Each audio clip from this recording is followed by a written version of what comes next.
Panginoon, sa binigay niyong grasya at awa, Panginoon, sa umagang ito. Napatuloy niyo po kami, Lord, binibigyan ng provision sa mga pangangailangan po namin. At ganoon po, Panginoon, pag-iingat sa mga nagbabiyahe. Ganoon po, Panginoon, ang pinakamahalaga sa lahat ay binigyan niyo po kami, Panginoon, ng puso na mag-attend ng church para makapag-aral at makita, Panginoon, ang inyong katotohanan. Lord, dalangin po kami, hindi po kami ma-distract ngayong umaga. Kung hindi, ang goal po namin, Panginoon, ay mas makilala ka pa sa pamamagitan ng inyong salita. Salamat, Panginoon. Lahat po ito binabalik namin sa inyong pangalan, sa pangalan ni Jesus, sa tagapagligtas. Amen. Okay, so tawagin natin si Brother Don. At good morning sa ating lahat. Good morning. Okay, at I hope lahat tayo ngayon ay ready, no? Let's call Brother Don para ilid tayo ngayong umaga.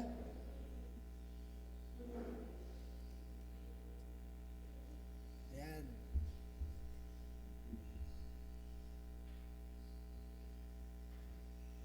Magandang umaga po sa bawat isa. Sa ating po pagsimula, tayo po magsitayo at tumawit po tayo sa hymn number 1 sa ating hymn book. Awitin natin ang Praise to the Lord, the Almighty, the King of Kings. Praise to the Lord. Awitin naman po natin ang 1st hanggang 4th verse. Praise to the Lord. Awitin po natin ang may buong kagalakan. The first stanza now. Sing. Praise to the Lord, the Almighty, the King of creation. Oh, my soul, praise Him, for He is thy help and salvation. All ye who hear, bow to His temple, draw near. Praise Him in glad adorations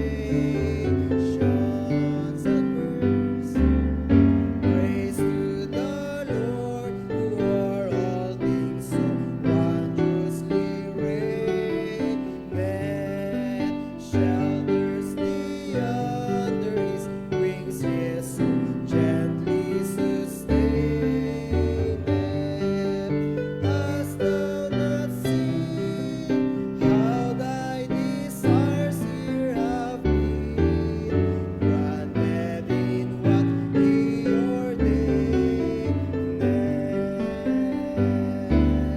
Praise to the Lord, who doth prosper thy defending.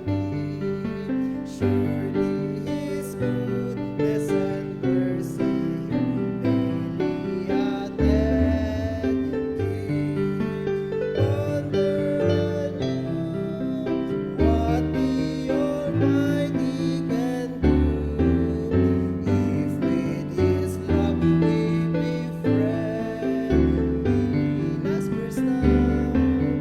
Praise to the Lord, oh let all that is in me adore Him. All that hath life and breath, come now with praises before Him. Let the amen sound from His people again, gladly for we adore Him. Napakagandang awitin. Sabi diyan sa verse number 3, Praise be to the Lord, who doth prosper thy work and defend thee. Ang Panginoon ang napoprosper na ating mga ginagawa, kaya may bunga ang lahat ng ito dahil lamang sa Panginoon. Kaya isunod po natin yung awiting The Love of God. The Love of God. Yun. Hymn number 111. 111.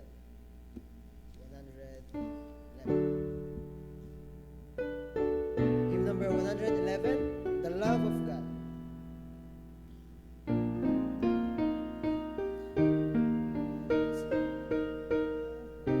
Yan. Awitin po natin from first hanggang third stanza. The first verse now, see, the love of God is greater far than tongue or pen can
Amen. Good morning po sa ating lahat.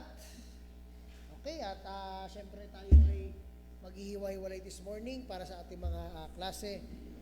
Pero pinaka-importante na maano natin ngayon ay pagpunta natin sa ating mga kanya-kanyang pag-aaral, tayo manalangin ngayong umaga na hindi yung ating mga sariling kagustuhan, hindi yung ating mga sariling agenda ang marinig, kundi ang kagustuhan natin ay mapasailalim tayo, no? Doon sa katotohanan ng Diyos, sa salita ng Diyos. Kasi yun ang totoo. Ang sabi nga ng Biblia, let God be true and every man a liar, no? So let's all stand up as we go to the Lord in prayer sa paghihiwa-hiwalay natin ngayong umaga. Let's pray.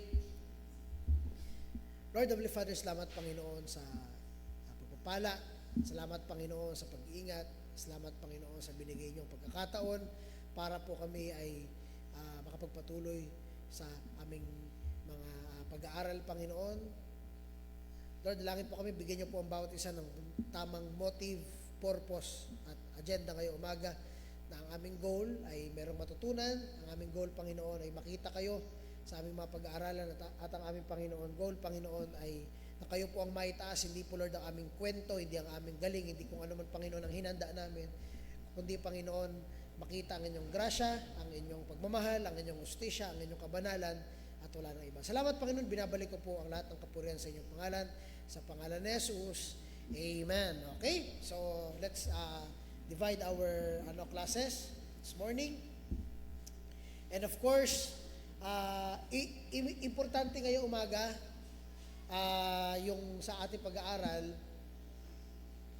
wag mo muna doon i-download yung bago, yung dati muna gagamitin natin. Okay? So, para sa lahat ng mga nandito, get your Bibles. Siyempre, doon pa rin tayo magbabase ng ating mga pinag-aaralan. Kunin niyo inyong mga Biblia at tayo ay mag-aaral patuloy doon sa ating lesson.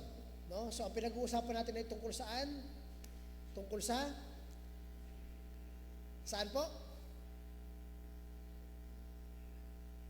Tungkol saan yung ating pinag-aaralan pag ngayong mga Sundays? Civil government. Anong ibig sabihin ng civil government? Sige nga, review lang ito. Ano ibig sabihin ng civil government? Ba, lahat na kayo ko Ano ibig sabihin ng civil government? Ano yung civil? Ano yung government? Pag sinabing civil government, ito ay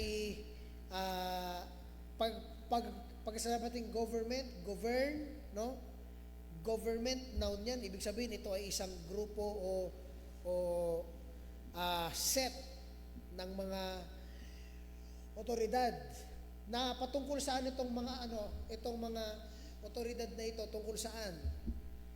Doon natin kinukuha sa word na civil. Ano ibig sabihin ng civil? Tungkol sa civil government. Ano ibig sabihin civil government? Pag sinabi natin government, ito ay body of authorities, no? Pero pag dinagdagan mo ng civil ang government, ibig sabihin yan ay isang katawan ng otoridad na ano ang purpose niya. Ang purpose nun ay para pagsilbihan ang alien. Hindi, syempre, ang tao. Anong klaseng pagsisilbi? Anong klaseng pagsisilbi? Lahat ng bagay para makapagpatakbo ng isang society. Okay? Lahat ng bagay na kailangan para magpatakbo ng isang society.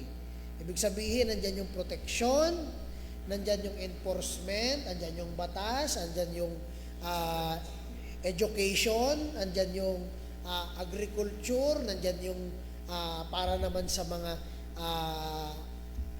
iba't ibang klaseng ahensya na kailangan. Nagigets natin? No? Yun po yun. So, napag-aralan natin nung Sunday, sa part 1, kung ano ang civil government. Meron tayong dalawa. Una, ang practical, legal, and political authority. Okay? That rule society, city, or nation. Pangalawang definition ay isang buong katawan ng otoridad that relates to and serves the citizen, and it includes everything required to run a society. Okay? So yan ang pangalawang definition ng civil government. So bilang isang Kristiyano, paano ba natin titingnan ang ating gobyerno? Paano ba natin ito tingnan? Makikita natin yan doon sa part 2. Perspective ng isang Kristiyano pagdating dito sa civil government. This is what we believe. Number 1, sino nakakaalala? Okay, na ang civil government ay ano daw? Yan. Ano pong ibig sabihin nun, Sige. Ano ibig sabihin na ang civil government ay is of divine appointment? Pagka sinabi natin of, gawa sa or galing sa or ito siya. Okay? Ano ibig sabihin nun? Ang civil government is of divine appointment and arrangement. Ano ibig sabihin po nun? Sige. Na-discuss natin ito nung Sunday. Di ba? Hindi lang siya basta itinayo ng tao, kung hindi ano siya. Siya ay ano po? Itinatag ng? Ano ibig sabihin ng itinatag?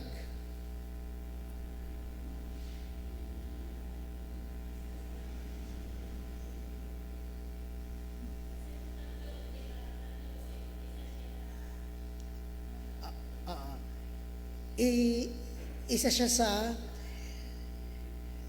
maganda yung word na itinatag. Pero ang word na itinatag ay hindi niya nasasakop yung dapat natin matutunan tungkol doon sa mga inilagay na yun ng Diyos. Hindi lang siya basta itinatag. Ang salita natin doon ay in-institutionalize. Ibig sabihin, siya ang nagbigay, siya ang nagbigay permiso, siya ang nagbigay ng parang tamang pundasyon sa mga bagay na ito, na kung saan noong wala pang tinatawag natin na formal na government ang mga tao, ang Diyos ay nagbigay ng batas. At yung batas na yon ay hindi lang basta batas na nakasulat, no? Hindi lang yung 10 utos niya. Kung hindi meron pa siyang batas in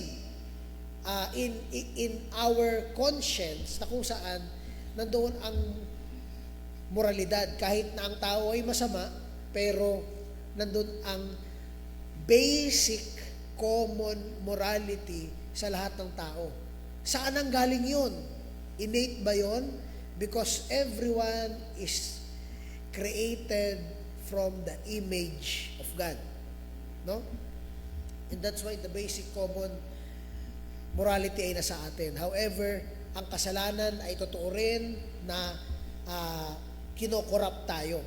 That's why, sa ating murang edad pa lang, hinayaan na ng Diyos, ibinigay na ng Diyos, in-institutionalize niya, in-establish niya ang tinatawag na pamilya.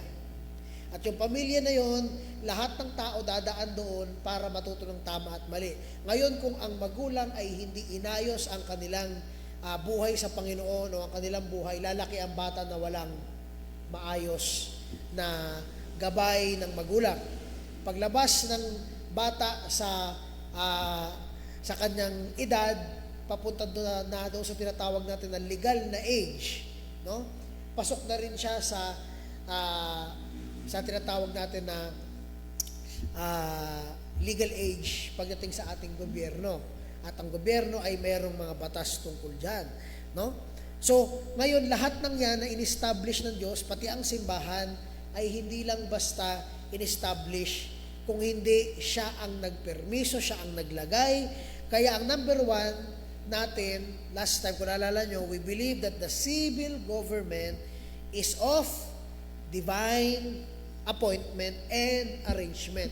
Ang Diyos ang nag-appoint.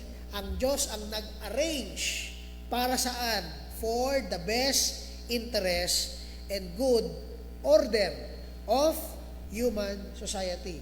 Look at what our government is today. Meron tayong mga sapat na batas, sapat na maayos na mga bagay para makita natin na tayong mga citizen ng Pilipinas ay protektado at merong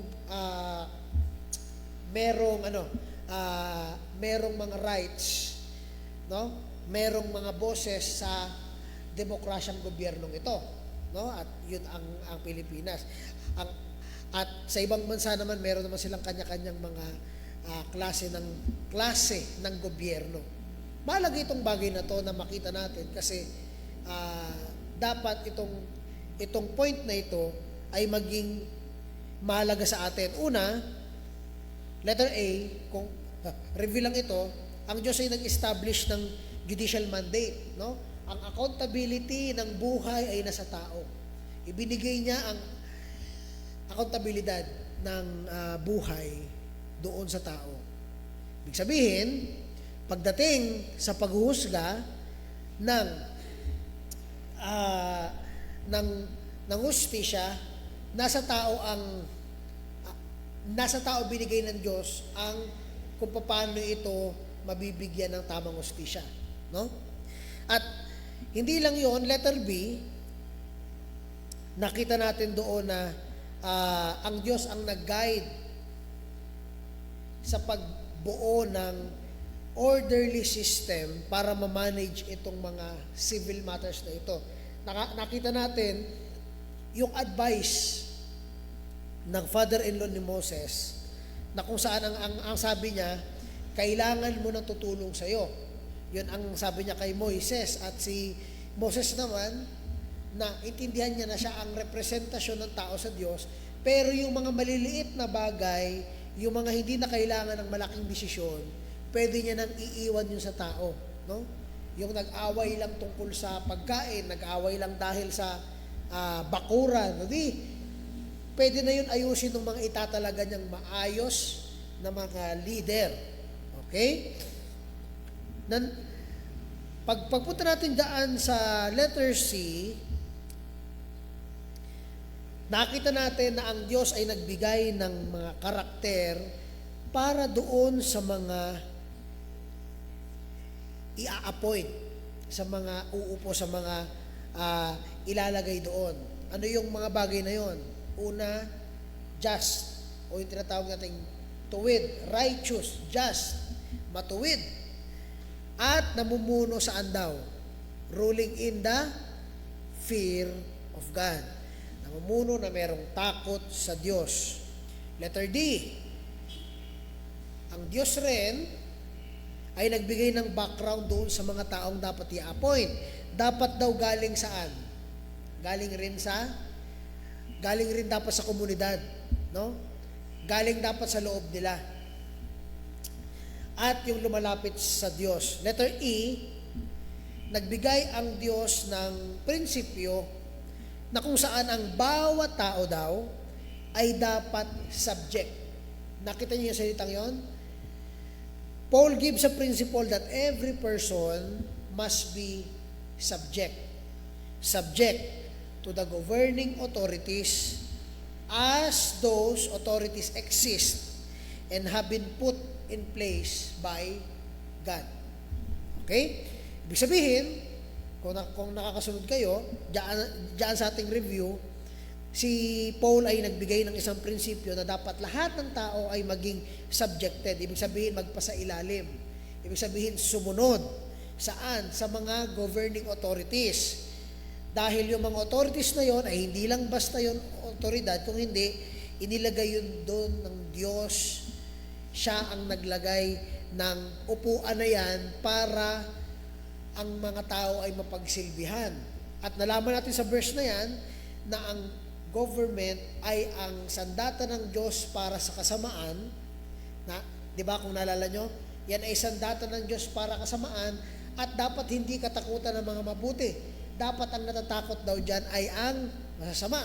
Ngayon, kung gumagawa ka ng mabuti, ikaw ay marirewardan.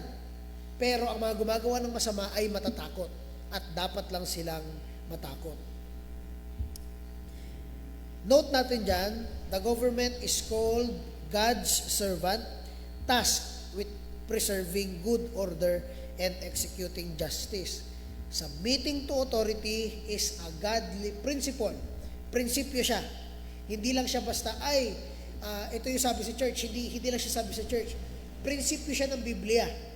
Everyone must be subject, magpasailalim saan? Sa batas, sa gobyerno, at sa otoridad.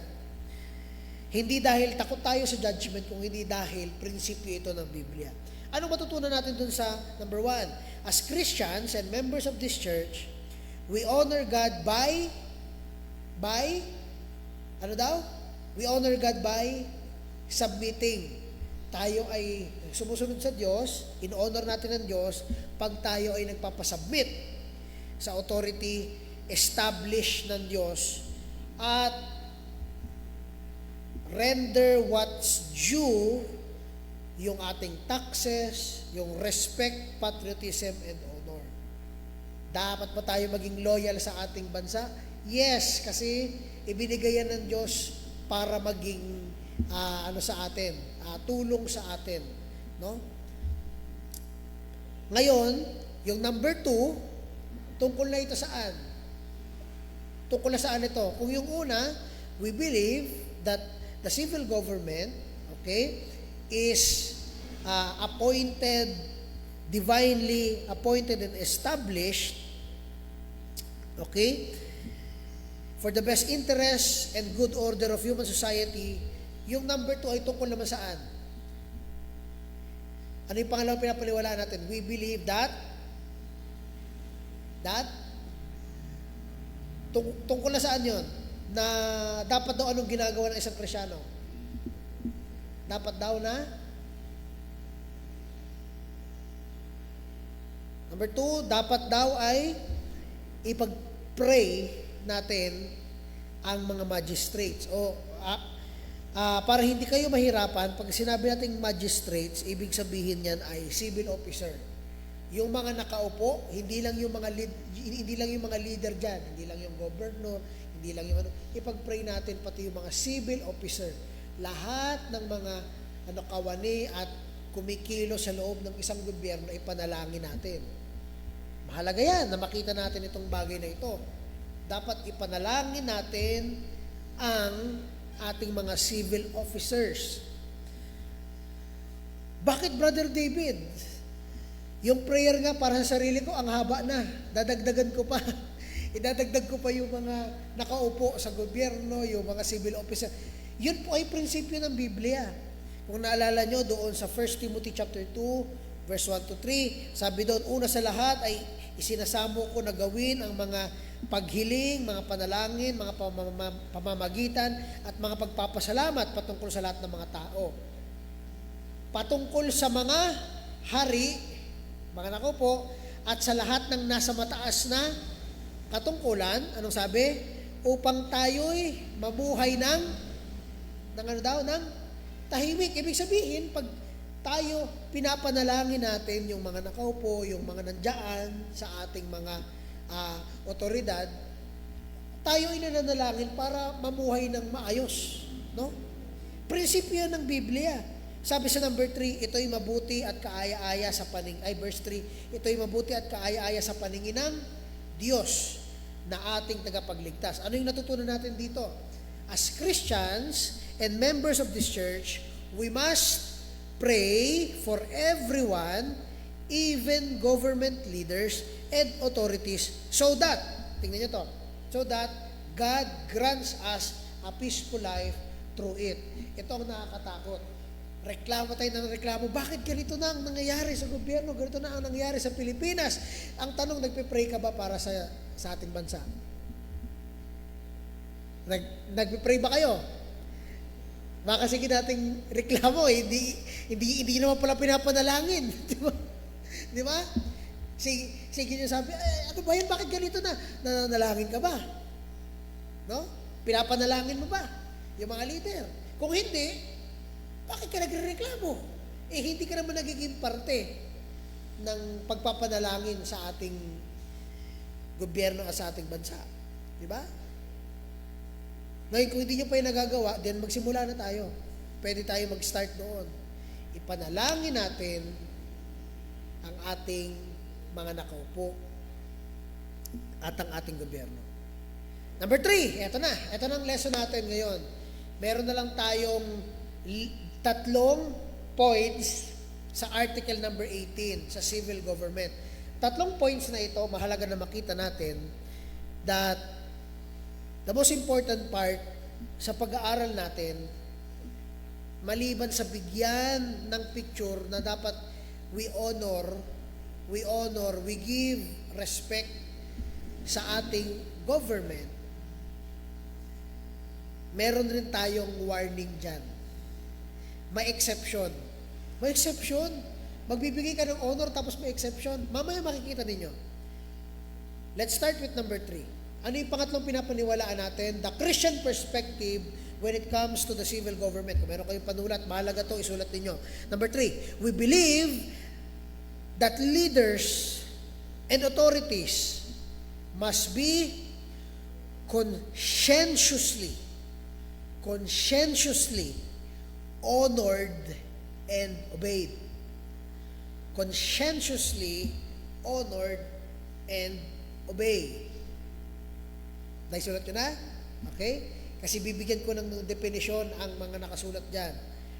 We believe that leaders and authorities must be conscientiously honored and obeyed. Diyan pa lang makikita nyo na from the word conscience. From the word conscience. No? Conscientiously. Ibig sabihin ng conscientiously is this. Conscientiously means diligent, careful, and responsible manner, often driven by a strong sense of duty or ethics. Isa pa, ano ibig sabihin ng salitang conscientiously? It means diligent, careful, and responsible manner, often driven by a strong sense of duty or ethics. Ibig sabihin, kahit na walang gumagawa niyan, yung mga kaklase mo, mga kaopisina mo, or mga kasama mo, ay hindi nire-respeto o ginagalang ang mga otoridad, then definitely, dapat makita niyo itong salitang ito. In a responsible manner, meron tayong sense of duty and responsibility as a Christian who follows God, who establish these things. Okay? Importante na makita natin, when we talk about following yung ating leaders and authorities, pag ginamit natin yung salitang conscientiously honored and obeyed, conscientiously, ibig sabihin, with sense of duty. No? With a strong sense of duty or ethics. Ibig sabihin, kahit na walang tao na sumusunod, ikaw susunod ka. No? Kahit nakita mo no jaywalking, yung iba dumadaan pa rin doon sa ilalim ng tulay. No? Doon ka na dumaan sa taas ng tulay. Bakit? Kasi it must be your principle na dapat susunod tayo sa authority or sa batas. Tama? No? Yun ang ibig sabihin ng conscientiously, with a sense of duty. Ibig sabihin, hindi dahil gusto mong sumama sa herd mentality, ay, lahat na sila dumadaan eh. Wala tayong pakialam doon. Meron tayong sense of duty. Meron tayong sense of ethics. Ibig sabihin, meron kang prinsipyo na ako ay susunod sa batas, ako ay isang Kristiyano, kailangan ko maging law-abiding citizen. Pag nakita kong merong tamang tawiran, doon lang ako tatawid sa tamang tawiran. Mas madali kasi, yung iba nga ginagawa, yun nga yung point natin, kaya ginamit natin yung word na conscientiously. Ibig sabihin nun, with a strong sense of duty, with a strong sense of ethics. No? Example, kung ikaw ay merong lolo at lola na pagka kumakain, no? Pagka kumakain,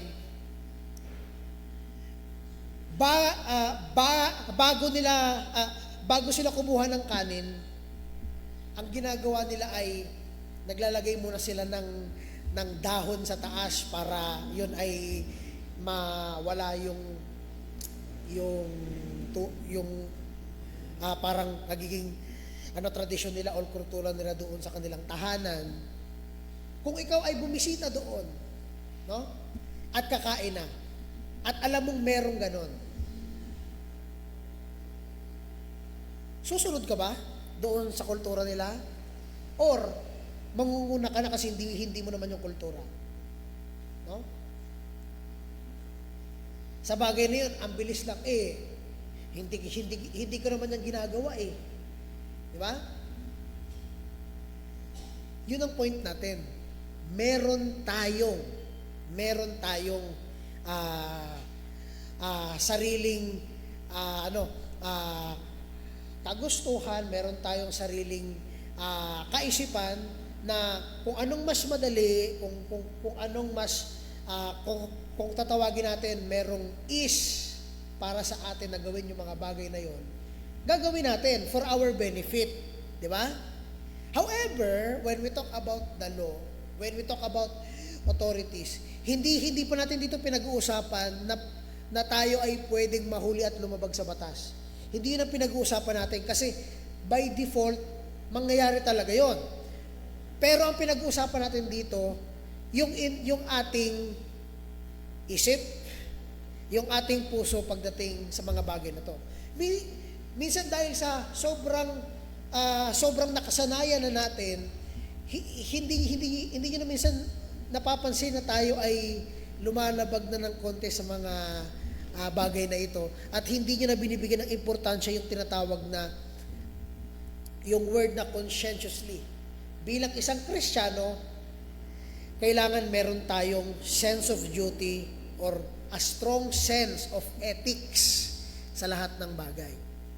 Let's open our Bibles on Matthew chapter 2 verse 21. Tingnan nyo mabuti yung sabi dito sa verse 21, kung papaano ang salitang render ay dapat magbigay ng kaisipan sa atin na dapat ito maging prinsipyo. Hindi lang ito suggestion, hindi lang ito basta sinasabi na, ay, baka pwede itong gawin. No. This is a principle. Ibig sabihin, dapat ganito ang ginagawa ng isang Kristiyano. Diyan na kayo, verse 21, say amen. Matthew 22, verse 21. Sabi diyan, sinabi nila sa kanya, kay Cesar. Pagkatapos ay sinabi niya sa kanila, kaya't ibigay nyo kay Cesar, ang kay Cesar, at sa Diyos ang sa Diyos. Okay? Ibig sabihin, kung ang pagsisilbi, ang Sunday natin, ang oras na ito, pagkagabi ay binibigay mo para magpasalamat sa Diyos, ibigay mo yon. Gets natin? Pag oras ng ating pag-aaral, pag oras ng ating magtrabaho, para yun doon. Ngayon, punta tayo sa responsibilities and duties ng isang tao. Bilang isang Pilipino, ang pagiging Pilipino, ang pag-honor sa batas, ang pag-honor sa authorities, ang pag-honor, pag-respect sa civil government, dapat ibigay rin natin. No? Paano yun? Yung nakaupo ay masama. No? Gumagawa siya ng ganito at ganyan. Mamaya pag-uusapan natin yan at pag-off ng live stream mamaya. No? Paano pag yung nakaupo ay alam kong gumagawa ng masama? Susundin pa ba natin siya? Ang susundin natin ay hindi siya. sinusunod natin siya kasi siya yung nakaupo doon. Pag merong mandato, pag merong utos, susundin natin siya kasi ginagawa niya yung kanyang trabaho. Pero, kung siya ay gumagawa ng mali, merong mga dapat na magsalita para doon sa pagkakamali na yon. Dapat i-call out ang mga bagay na yon para sa hustisya, no? Dapat tayo mga Kristiyano ay nandoon sa perspective na hindi tayo dapat tahimik pagdating sa mga bagay na alam natin nakakapagbigay ng pangit na itsura sa ating government. For example, hindi nyo ba alam doon sa US, naging pangit ang connotation ng police or ng picture or image ng police, hindi dahil masama yung police, kung hindi dahil sa mga masamang police na hindi ginagawa yung kanilang trabaho. Gumagawa ng sobra sa kanilang trabaho, no? So ngayon, nagkaroon ng question yung mga Kristiyano doon. Dapat ba ang isang Kristiyano ay sumunod kung tayo ay nakakakita ng mali doon sa taong nagpapasunod ng batas? At ang sagot ng Biblia, magugulat kayo dito, dahil ibigay ang kay Cesar, kay Cesar. Ibig sabihin, kung nakaupo siya doon, governor, mayor, or ano man ang kanyang authority, ibigay niyo yung honor ng pagiging mayor, respeto ng pagiging mayor sa kanya. Gets natin? Nandoon ang pag-honor sa batas, nandoon yung pag-honor sa mga authorities. Mamaya makikita niyo yung other side. At alam ko doon, may pag-uusapan tayo doon sa part na yon. Pero ngayon, dapat maintindihan natin yung principle. We must be always, number one, thinking of this principle. Ang unang principle, that the civil government is divinely appointed and established for the good order of people. Number two, ang principle natin, ang mga leaders natin, ang mga civil officers ay dapat pinagpipray natin. No? Nagrereklamo tayo tapos hindi naman natin sila pinagpipray. Hindi naman sila pinapanalangin. Number three, doon tayo sa pinag-uusapan natin, we believe that leaders and authorities must be conscientiously honored and obeyed. Let's open the Bibles in Titus chapter 3, verse 1. Tingnan niyo po ito. Nagbigay ulit ng another principle.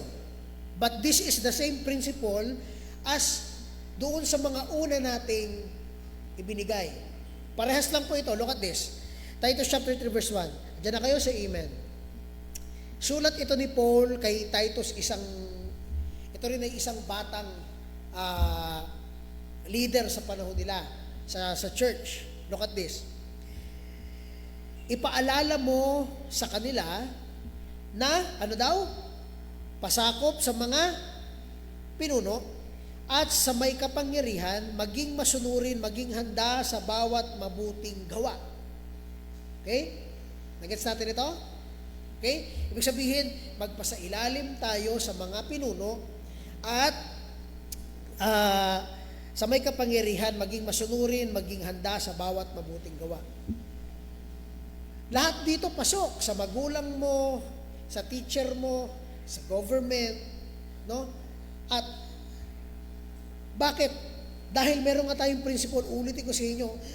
Ang dami nagtatanong, bakit ka namin kailangan sundin? Kasi nga prinsipyo nga ng Biblia na ang government ay hindi yan human established na institution, kung hindi ang Diyos ang nag-permit na yan ay maitayo.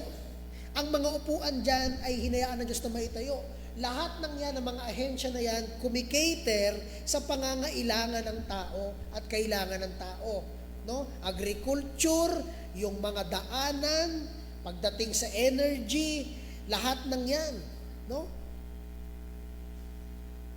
Pati yung sa ating legislative, ehekutibo, at judiciary. No? Lahat ng tatlo na yan ay nandiyan ang permission ng Diyos para yan ay tumakbo. Di ba? Brother David, paano nga kung may masamang nakaupo? Hindi pa yun ang pinag-uusapan natin. Ang pinag-uusapan natin, yung upuan ng otoridad ay dapat natin ino-honor at nire-respect. Nakakasunod ba? Okay? Dahil pagpunta natin dito sa ating matututunan sa number 3, itong learning natin. As Christians and members of this church, we must understand that we follow laws because it is a foundational godly principle. Okay? Even if you are the only one standing up and doing what is right, hindi natin pinag-uusapan yung number. Hindi natin pinag-uusapan yung dami ng sumusunod. Ang pinag-uusapan natin, yung prinsipyo mo. Na dapat bilang isang Kristiyano, it must be our principle, it must be our sense of duty to follow the law and the authorities, because we are ultimately accountable, hindi doon sa mga sinusunod natin, kundi accountable tayo sa Diyos. Nakikita ng Diyos ang ginagawa natin at ang kanyang sinasabi, maging subject tayo sa authorities. Okay po ba? Okay po ba yon? Okay. Okay ba yun sa inyo? No? Na magpa-subject sa authorities. Okay. Para kayo mag-ilan. Kailangan yun. Example, yung nakaupo ay merong ginagawang masama. Okay. Meron siya ginagawang masama. Nagkasunog.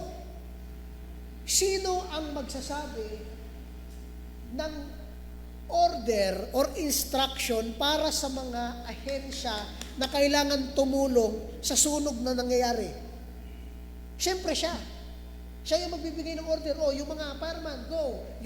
Yung mga policeman, go. Evacuate nyo yung mga tao. Diba? Siya yun. Siya yung nakaupo kahit na siya ay masama, pero yung kanyang trabaho ay ginagawa niya. No? Bigyan natin yun ng honor. No? Give honor to what is due. Pero, eto tayo sa exception. Kasi mahalaga ito. Mahalaga ito. Punta tayo sa exception. Number 4. The exceptions.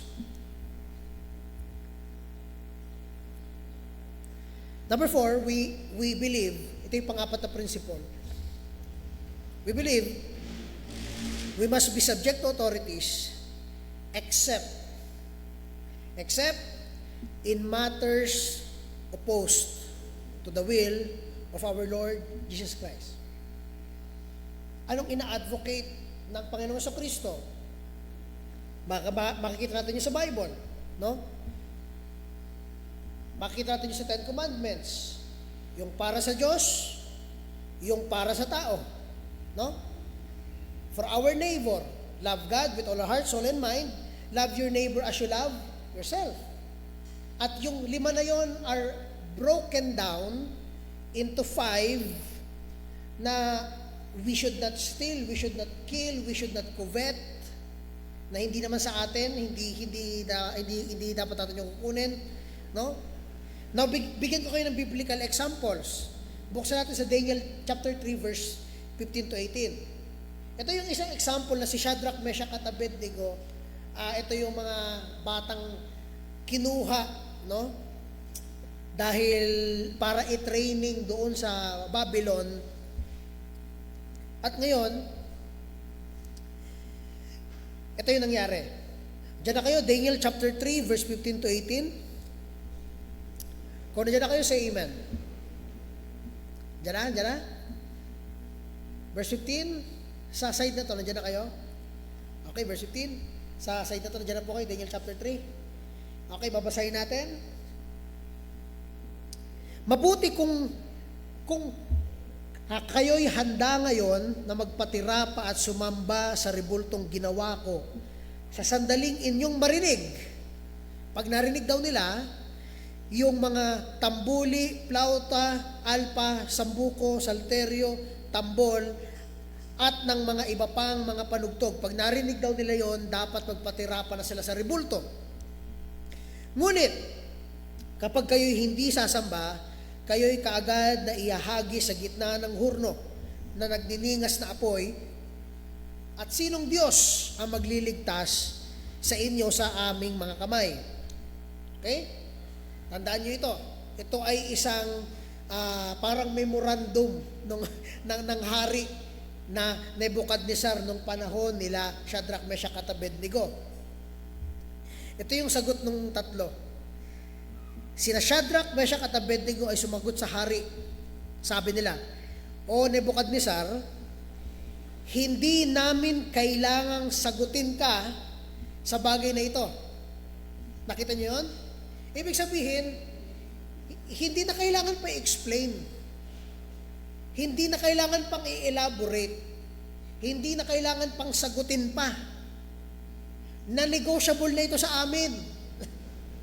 Ito ay standards na namin. Di ba? Kahit sa inyo pa nagtatrabaho kayo, pag maghanap na kayo ng trabaho in the future, yung mga nasa college natin, high school, hindi ka lang basta kung ano yung naka-offer doon, yun lang ang tatanggapin mo. Meron ka dapat na negotiable. Ano yung mga bagay na ayaw mong mawala, na dapat meron ka na bago ka pa mag-apply. Kasi pag wala ka nun, hindi mo mapipilter kung ano yung para sa'yo at hindi para sa'yo. No? Na-negotiable mo pala, ay, ayoko, pag magtatrabaho na ako, gusto ko may oras ako para sa pahinga. Meron dapat ako Sabado, yung linggo, syempre, para na sa Panginoon yon. Na-negotiable ko yon. Para pag nag-apply ka, alam mo yung standards mo. Pag nasabi, ay, meron kami Sabado, ay, sorry, meron Sabado, next. No? Ganun yung ibig sabihin dito ni Shadrach, Meshach, Abednego. Hindi na kailangan na-explain pa yan. Ang sabi na sa verse 17, kung mangyayari na ang aming Diyos na pinaglilingkuran namin ay makapagliligtas sa amin sa hurno ng mga nagniningas na apoy, ay hayaang iligtas niya kami sa iyong kamay, o hari. Ngunit, kung sakali naman, hindi. Dapat mong malaman, o hari, na hindi kami maglilingkod sa iyong mga Diyos ni sasamba man sa rebultong ginto na inyong ipinatayo. Ang sabi ni Shadrach, Meshach at Abednego, kung kami ililigtas ng Diyos doon sa paglalagyan mo sa amin, so be it. Pero kung hindi naman, hindi pa rin kami magsasamba dyan. Kasi ngayon yung kanilang prinsipyo. Yun yung kanilang standard. Hindi sila sasamba sa kahit na anong Diyos-Diyosan kasi may Diyos sila. Gets nyo? Yun ang unang example na makikita natin dito. Shadrach, Meshach, and Abednego opposed the king and his command to do idolatry. So pag dumating ang panahon na pinagbawalan ang mga Kristiyano na i-express ang mga message ng Panginoong Jesucristo against sa kasalanan, dapat hindi na kayo nagsasalita ng mga nakakasakit tungkol sa kasalanan, tungkol sa ginagawa ng tao, kasi buhay nila yon. Well, titigil ka ba? No? Titigil ka ba? Titigil ka ba magsaway? Uy, hindi yan pwede. Ano ka ba? Kasalanan yan, bro. Kasalanan yan, sis.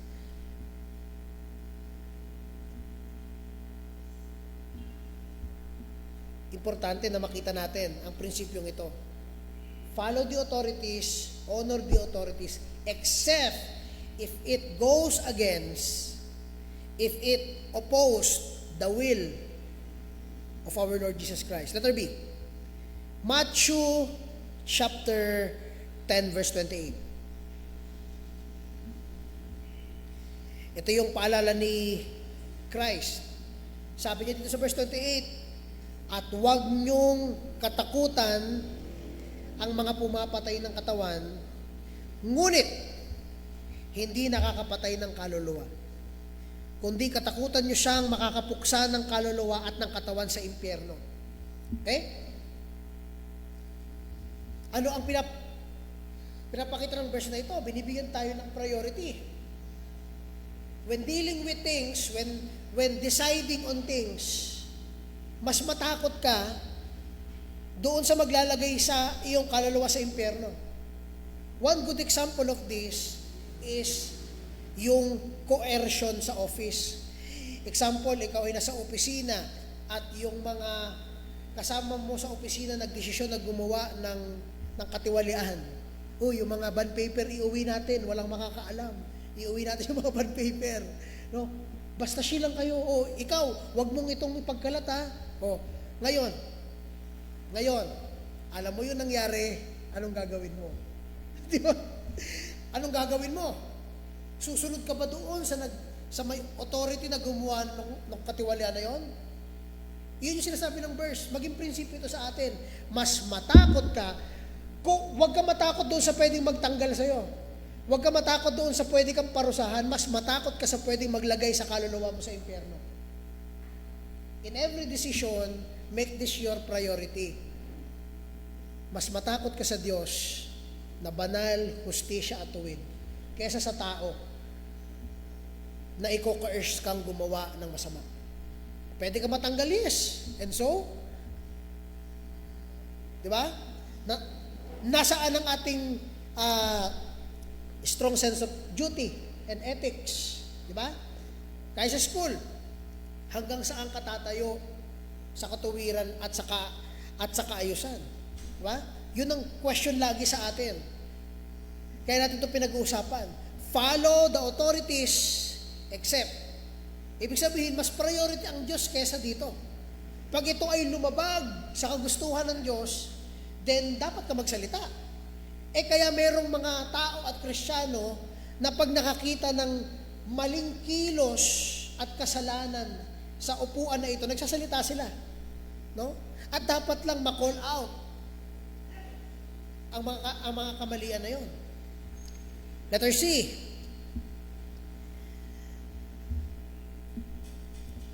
Acts chapter 4, verse 18 to 20.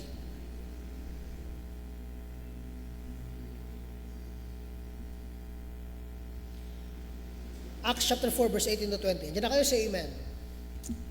Acts chapter 4, verse 18 to 20. Okay? Tingnan niyo itong isang example naman na ito. Verse 18, nandiyan na po kayo? Okay?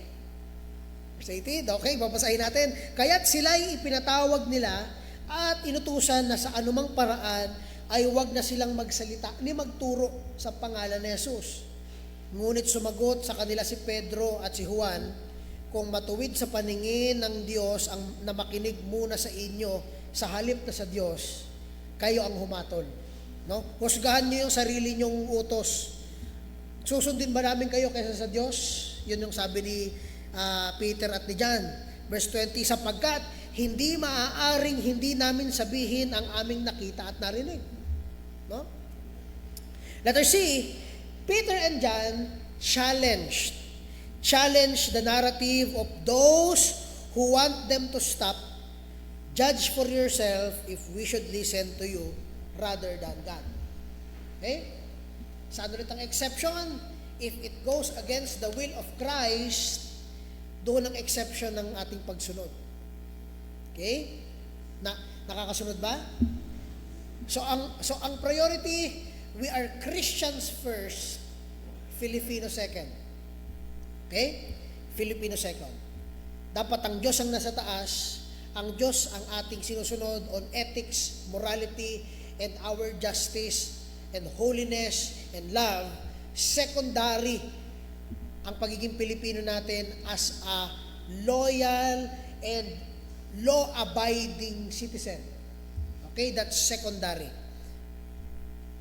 Pero lahat yun ay priorities ng isang tao dapat. Okay? So, dapat ang mga Kristiyano ay mga example sa kanilang community. Di ba? Baka naman kilala ka doon pa sa Gulero. Sa inyong community, ano? Nakilala kang mataray ng okray ng mga tao, mga kapatid, no? Kailangan natin magkaroon ng sense of duty, sense of responsibility. Hindi lang tayo Kristiyano, tayo ay mga Pilipino. Okay? Letter D, Acts chapter 5 verse 29.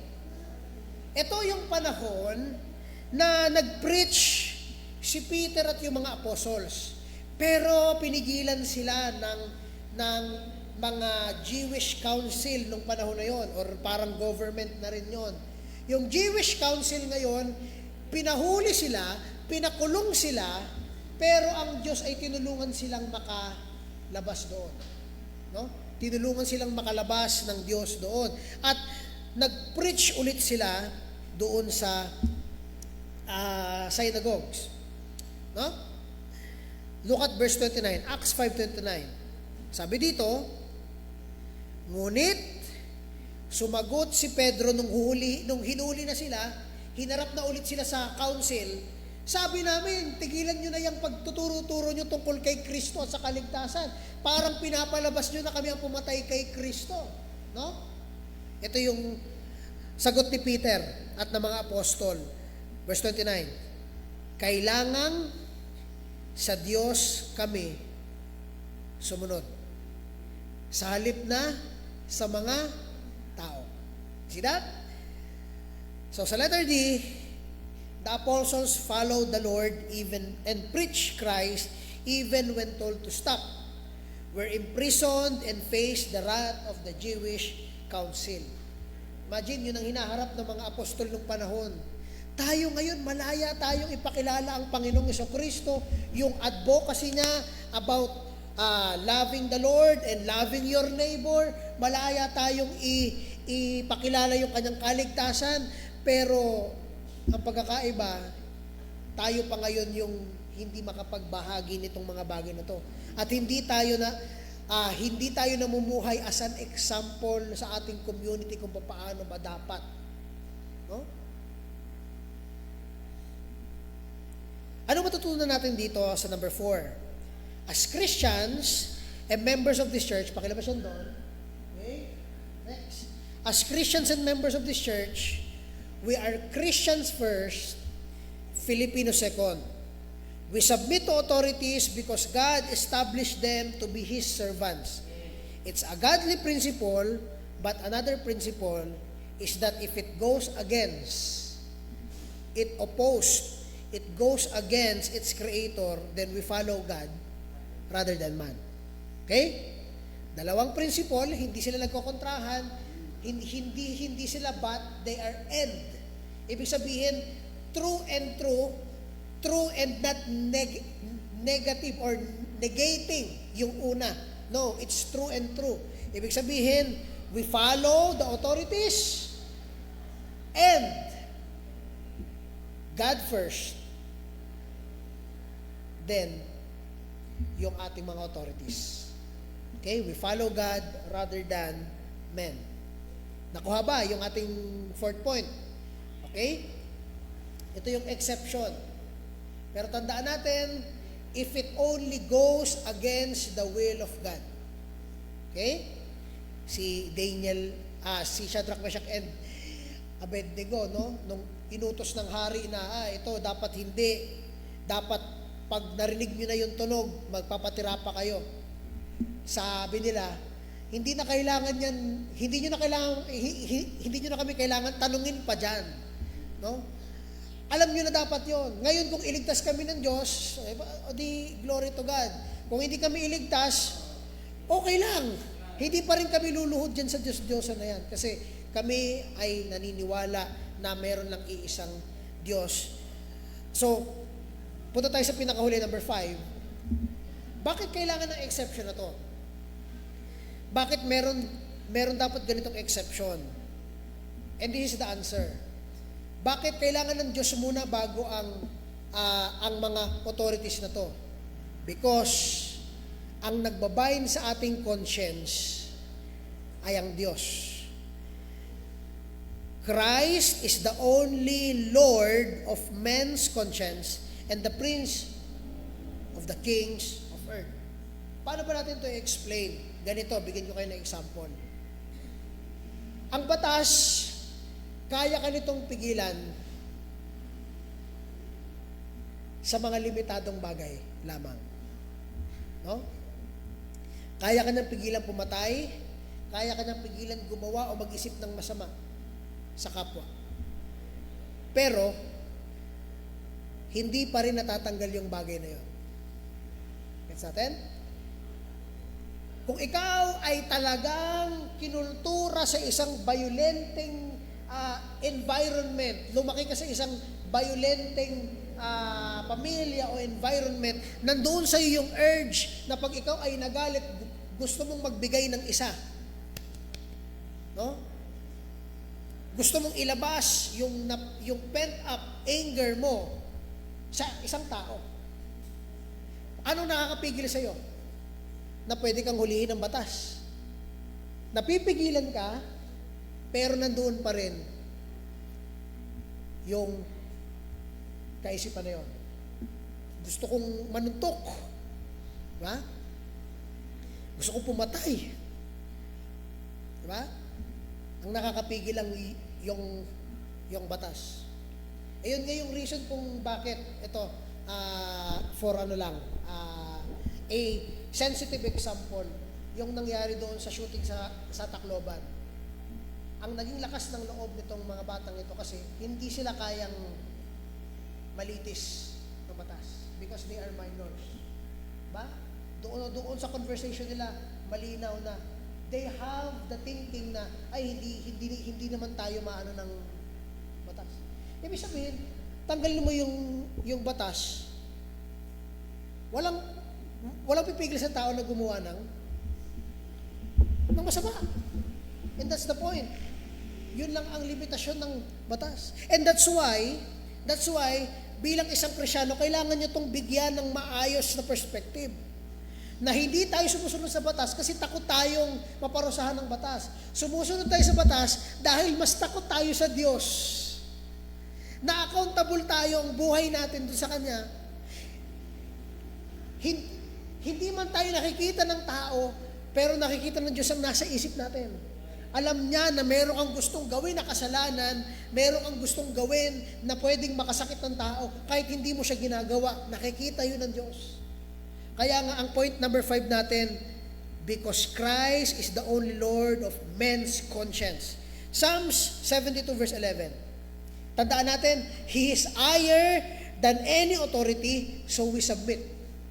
Mas mataas pa siya sa otoridad ng Pilipinas. Ulitin ko, mas mataas pa siya sa otoridad ng Pilipinas. Paano kung payagan na ng Pilipinas itong mga krimen na ito? Sino ang magpapasagot? Sino ang magbibigay ng accountability sa Pilipinas? Doon sa mga nakaupong gumawa ng krimen na ito, sino magbibigay ng accountability na to? Tatanggalin ko ulit yung mic ko. Papasok tayo sa international court. Kasi, ang nakagawa ng mali, yung federation. Natin? Paano ko yung international court ay pumapayag na rin gumawa ng kasalanan na to? Sino na ang sasagot doon? Example si Hitler. Sino na ang Hitler? Leader siya ng isang bayan, yung prinsipyo nila ay ganito. No? Galit na galit sila sa mga Hudyo. Mga may galit doon sa piling bayan ng Diyos. No? Ginashamble nila yung mga tao against human rights ng mga tao. Diba? Pag-akala ng mga tao, may pupuntahan na sila.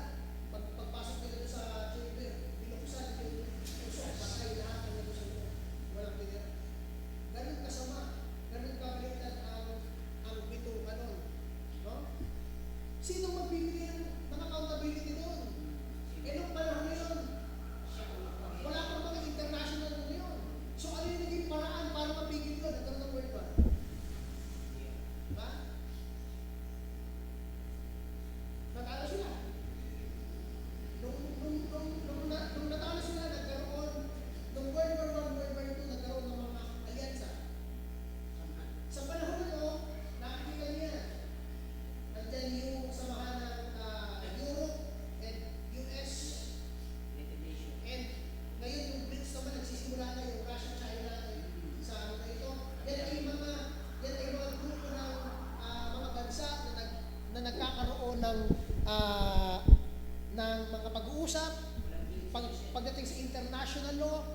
meron silang mga batas na sinusunod.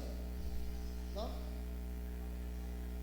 Eh paano pag yung mga bansang yan, pati yung international, yung UN, ay pumapayag na sa kasalanan? Kanino sila magbibigay ng accountability? Kaya sinasabi natin, God is higher than any of this authority. Siya ang nagtalaga niyan. Siya ang nag-establish niyan para pigilan ng kasalanan. Ibig sabihin, kung isa man dyan ang nagsabing pwede na gumawa ng kasalanan, wala tayong pakialam kasi pagdating sa Diyos, pagkasalanan ay kasalanan. Gets natin? Ang ating pinaka-priority is God, secondary, itong mga bagay na ito. Nakakasunod po ba? Okay? Sabi sa Psalms chapter 72 verse 11, Ye all kings shall fall down before Him, all nations shall serve Him. Matthew chapter 23 verse 10, buksan nyo yung mga Bibles at sunod-sunod na itong mga verses na ito. Ni huwag kayong patawag na mga tagapagturo, sapagkat iisa ang inyong tagapagturo, ang Kristo.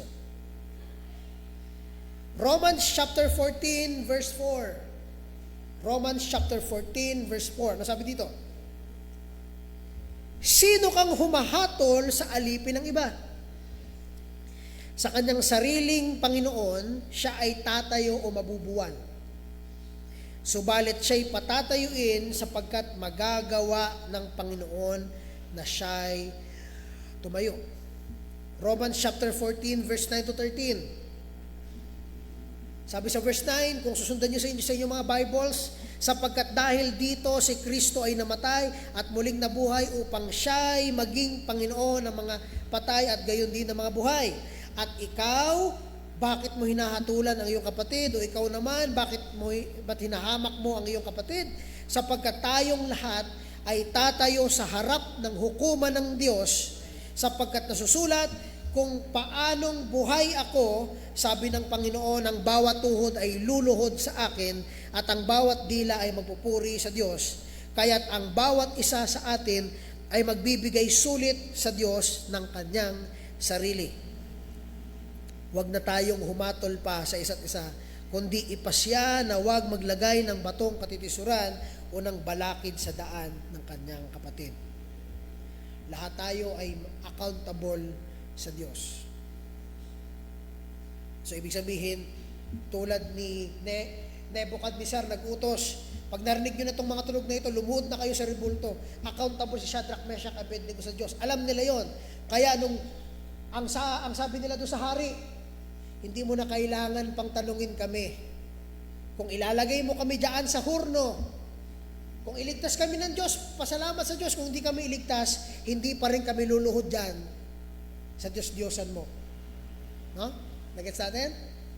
Kasi hindi nga ito dahil takot lang tayo sa batas. This is a principle na magi tayong law-abiding citizen, na magi tayong maayos na tagasunod ng batas, we honor the authorities, we respect the authorities. Except if the commands will be opposing and against sa nagbigay ng batas na yon, sa nagbigay ng otoridad na yon. Nagets ba natin? Okay? It's God first, secondary ang mga authorities na ito. Revelation chapter 19 verse 16, and this will be the end ng ating lesson. Sabi sa verse 16, kung nandiyan na kayo, say amen. Ang sabi sa verse 16, at siya'y mayroong isang pangalang nakasulat sa kanyang damit at sa kanyang hita, hari ng mga hari at Panginoon ng mga Panginoon. Ano matutunan natin dito sa number 5? Itong learning natin. Tingnan niyo to.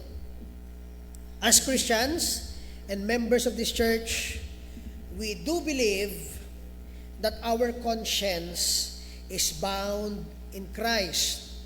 He is the main factor why we subject ourselves to authority, live as good citizens, and render all our dues because it's His and we follow God. Okay?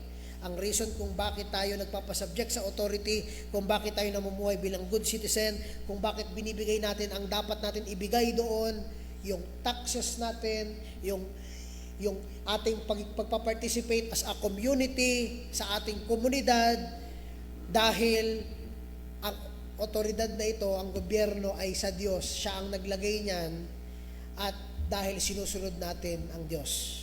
Nakuha po ba? Okay? And because it's God's, ang exception lang natin kapag ang otoridad ay umupos sa will ng Diyos. Okay? Ngayon, as we close, meron bang tanong sa ating lesson?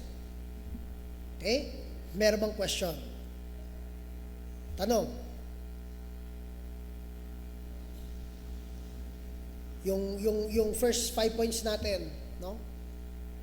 Ipakita ulit natin yung mga principle para hindi nyo makalimutan, ano? So number 1, we believe that the civil government is of divine appointment and arrangement for the best interests and good order of human society. Number 2, we believe that magistrates are to be prayed for. Dapat ipanalangin ang mga civil officer na nakaupo. Number 3, we believe that the leaders and authorities must be conscientiously honored and obeyed. Number 4, exception, we believe we must be subject to authorities except in matter opposed to the will of our Lord Jesus Christ. Number 5, why is this the exception? And the exception is because Christ is the only Lord of men's conscience and the Prince of the kings of the earth. Now, meron bang tanong sa mga lesson na yan? Okay? Meron bang tanong sa mga points na yan? Walang question? Yes po.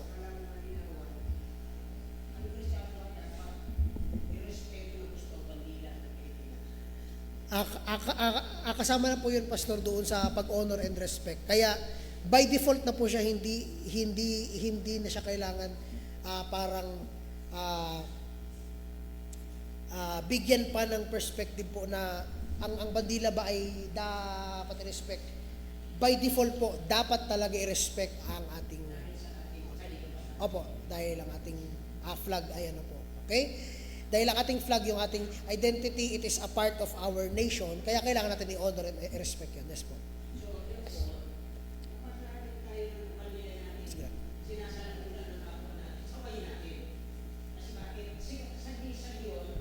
Sagisag yan ang ating bayan. So ang bayan natin, mahal natin yan dahil nilagay tayo ng Diyos doon para maging ilaw sa mundong ito. So magkakaroon tayo ng respeto doon. Huwag niyong sisirain yan. Pag nakita niyong nahulog, parang sa Amerika, pag nahulog yan, inaayos yan. Sagisag kasi yan ng bayan, sagisag yan na ikaw ay mamamayang mabuti ng Pilipinas, karapatan mo o dapat mong gawin na maganda ang ipinapakita ng bayan natin sa iyong buhay. Yun po ang nais kong dagdag na konti. Salamat. Ayan, okay. So, we give honor and due doon sa dapat natin bigyan ng honor and due. Okay, meron pang question. Sige. Para bago tayo mag-end, meron pa ako sa inyong isang ibibigay ng mabilisan mamaya. Pero i-off na natin yung stream mamaya, okay? Meron pa ba? Question doon sa ating exceptions? Okay, wala naman? Wala nang question? Okay, wala naman. Okay, sige, kung walang question, down off ko na yung stream. At meron ako sa inyong i-discuss, very important. Okay?